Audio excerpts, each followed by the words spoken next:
എന്താ ഏട്ടന്റെ പേര്? ഏത് വേട്ടൻ? ഏട്ടനെയാ? എന്താ പേര്? എന്റെ പേരോ?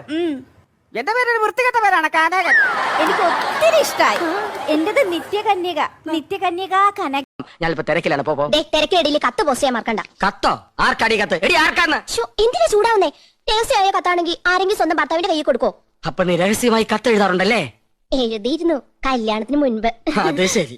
രണ്ടു പിള്ളേരുടെ തള്ളയായ ശേഷമാണോ നീ സത്യം എന്നോട് തുറന്നു പറയുന്നത്? നിന്നെ ഞാൻ ഡൈവേഴ്സ് ചെയ്യും. അയ്യോ, പ്രേമലേഖനൊന്നുമില്ല. പിന്നെ എങ്ങനെ സൗന്ദര്യം വർദ്ധിപ്പിക്കാന്നുള്ള വംതിയിലേക്കാ രഹസ്യം എഴുതിയിരുന്നത്. അതാണോ? ഇനി എന്നെ ഡ്രൈവാഷ് ചെയ്യോ? അയ്യോ ഇല്ല, എന്ത് മതി, ഇംഗ്ലീഷും മതി. താങ്ക്സ്. ഈ കത്ത് വീട്ടിലേക്കാ. ഇക്കുറി വിഷുവിന് ഞാൻ വീട്ടിലേക്ക് ചെല്ലാന്ന് അറിയിക്കാനാ. വിഷുവിന് നീ വീട്ടിൽ പോകുന്നില്ലേ? ചെയ്ത് മോശമല്ലേ? എന്തു ഓപ്പറേഷന് തലേന്ന് 2 കുപ്പി ഓപ്പോസിറ്റീവ് ബ്ലഡ് വേണ്ടി വരുമെന്ന് ഡോക്ടർ പറഞ്ഞു.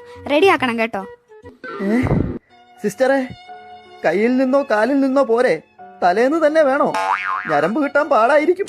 കുത്തി പറയാറുണ്ടോ? ഇത്രയും ഡാർക്ക് ലിപ്സ്റ്റിക്, ഇത്രയും വല്ല ഇയറിംഗ്സ്, ഇങ്ങനെ കണ്ണെഴുതരുത്, ഇങ്ങനെ ഇരിക്കരുത്, ഇങ്ങനെ നിൽക്കരുത്.